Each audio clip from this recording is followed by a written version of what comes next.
Un mari attentionné ou un mari malhonnête? Un homme, plein d'attention, aide tendrement sa femme à enfiler son manteau. Mais voilà qu'à peine la porte refermée, il échange un baiser avec la domestique.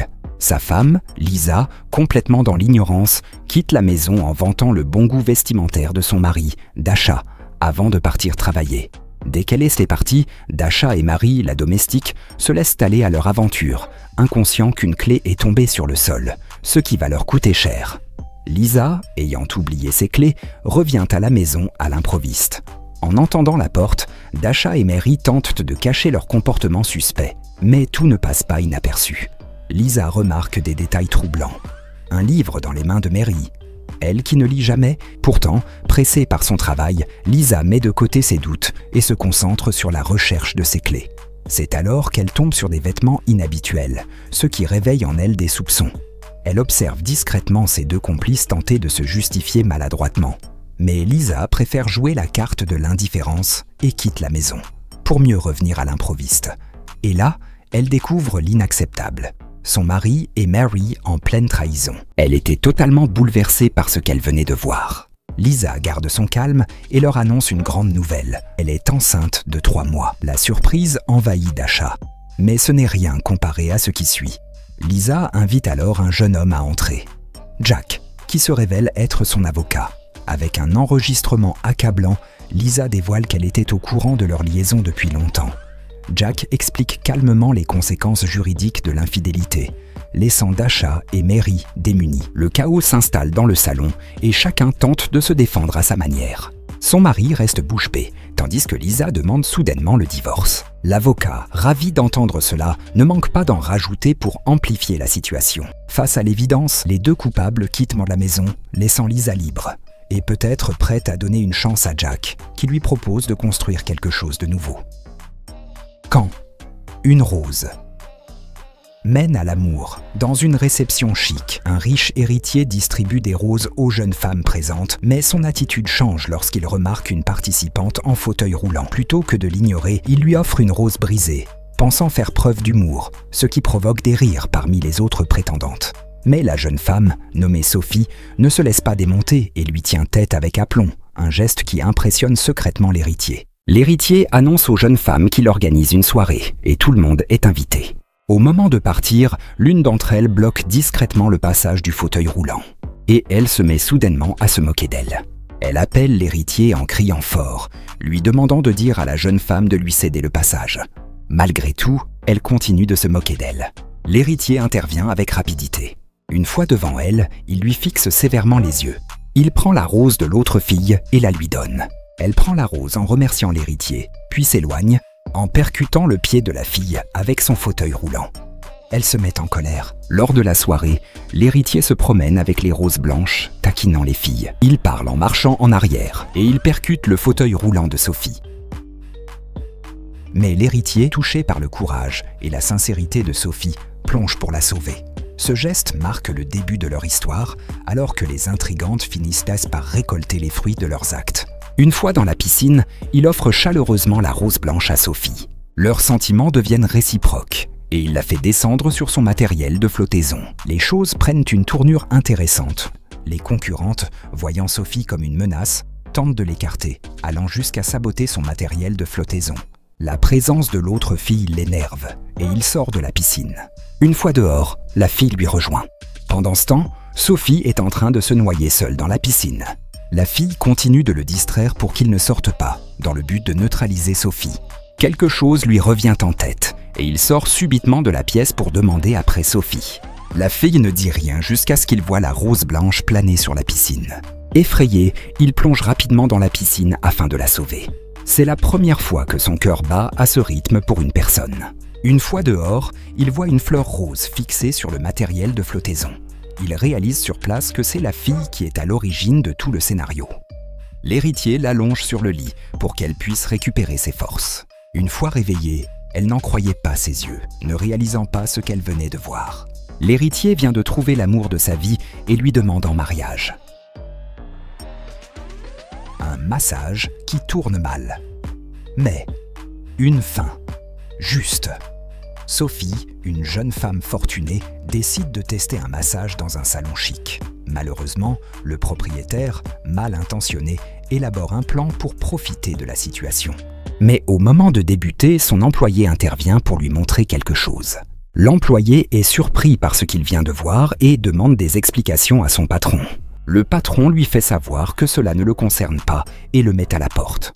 L'employé ne sait plus quoi faire et se met à prier. Hésitant entre appeler la police ou régler le problème entre eux, il décide finalement de gérer la situation en interne pour ne pas créer de soucis pour son patron. Il rejoint une fois encore son patron pour essayer de comprendre pourquoi la jeune dame est incapable de bouger. Cette fois-ci, la situation dégénère. Le patron crie sur lui et le menace de le virer s'il continue à lui poser des questions. Une fois fini, il rejoint rapidement la salle afin de terminer son boulot. Mais grâce à l'intervention courageuse d'un employé, la situation prend une tournure inattendue. Malgré tout, le patron décide de terminer son travail. L'employé décide alors d'appeler la police. En pleine communication, le patron intervient en lui criant dessus. Il ignorait avec qui l'employé communiquait et continue de parler sans se méfier. L'employé lui montre le téléphone. Le patron est surpris et en même temps étonné.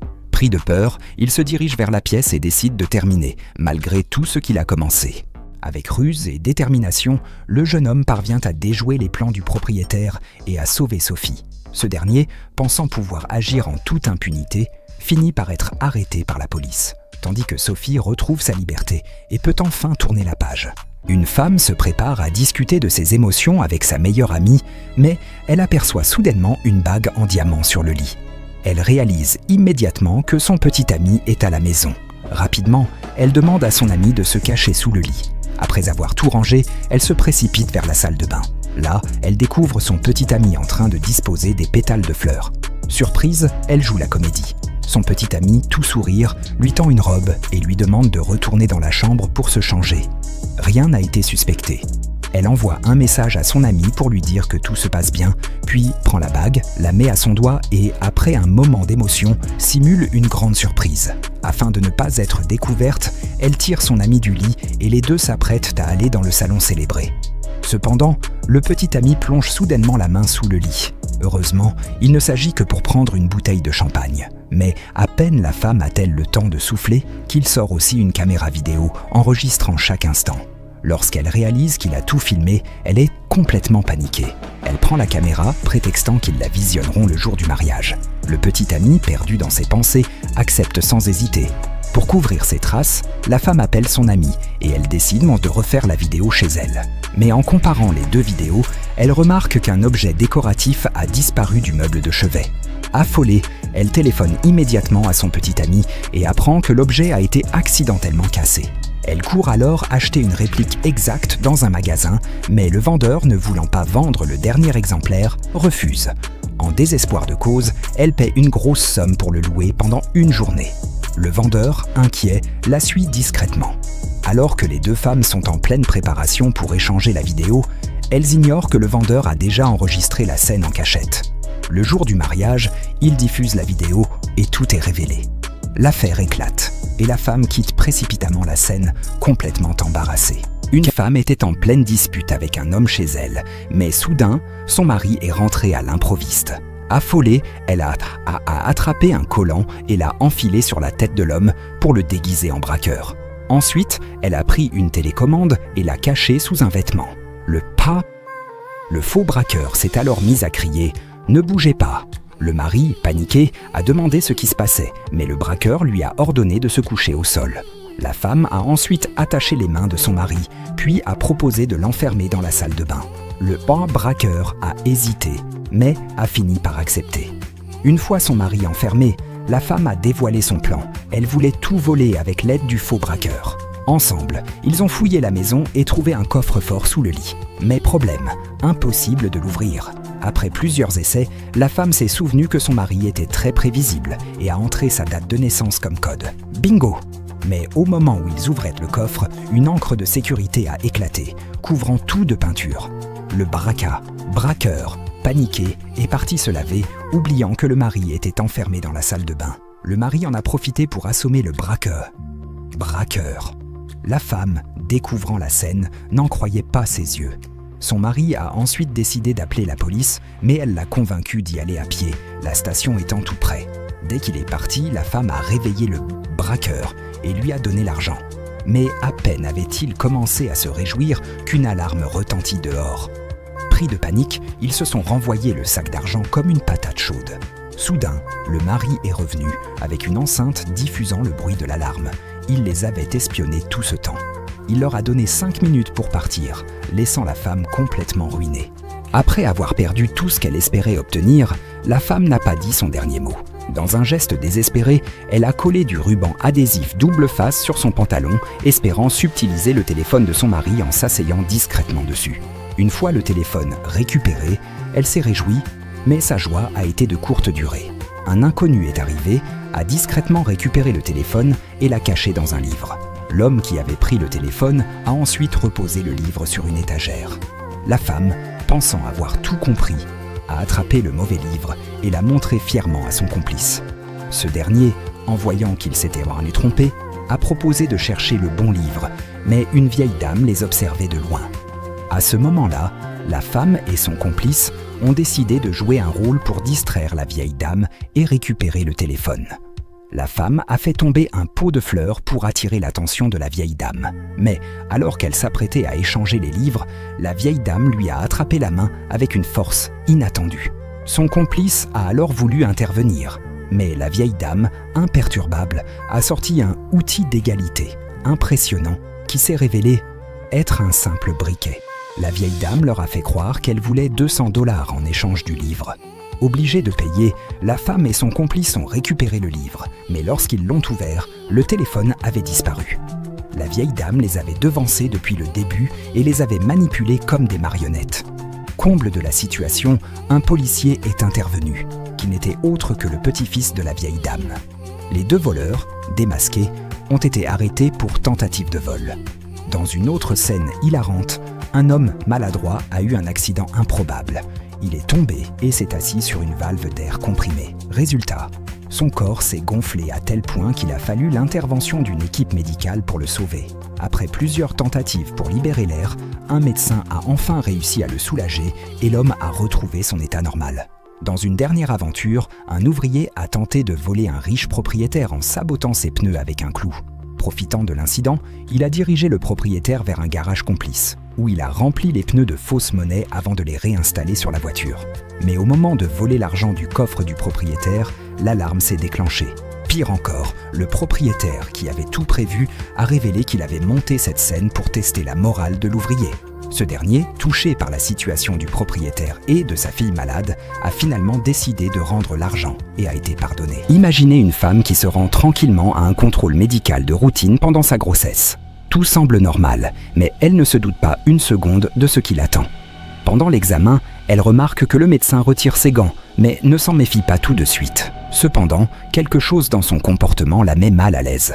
Elle ose poser quelques questions au médecin, qui lui répond avec professionnalisme, ce qui la rassure temporairement. Mais malgré cela, une sensation étrange persiste. En quittant l'hôpital, elle ressent un profond malaise. Une fois rentrée chez elle, elle prend un long bain pour se détendre. Son mari, inquiet de son attitude, lui demande ce qui s'est passé. Elle finit par tout lui raconter et là, lui aussi sent que quelque chose cloche. Le couple décide alors d'agir et porte plainte contre le médecin. Dans leur petite ville, cette affaire devient rapidement un énorme scandale, faisant la une des journaux locaux. Mais ce n'est pas tout. D'autres femmes prennent leur courage à 2 mains et témoignent avoir été victimes de comportements similaires de la part de ce médecin. Sous la pression, le médecin, pris dans la tourmente, met fin à ses jours. Ce drame affecte également sa femme enceinte, qui, sous le choc, perd leur bébé. Effondrée, elle rejette la faute de ces événements tragiques sur la femme enceinte qui a porté plainte. Pleine de ressentiment, elle décide de se venger. Après la naissance de l'enfant de cette femme, elle se déguise et se fait embaucher comme nounou pour approcher la famille de près. Mais ses intentions sont loin d'être bienveillantes. Une terrible revanche se prépare dans l'ombre. Envie de connaître la suite palpitante de ce film captivant? Ne ratez rien. Abonnez-vous dès maintenant, car je vais publier dans quelques instants le résumé complet. Vous découvrirez jusqu'où la nounou est prête à aller pour assouvir sa vengeance. Vous n'êtes pas prêt pour ce qui arrive. Abonnez-vous pour découvrir d'autres récits captivants. Et surtout, rappelez-vous, une vie honnête est toujours la meilleure des aventures.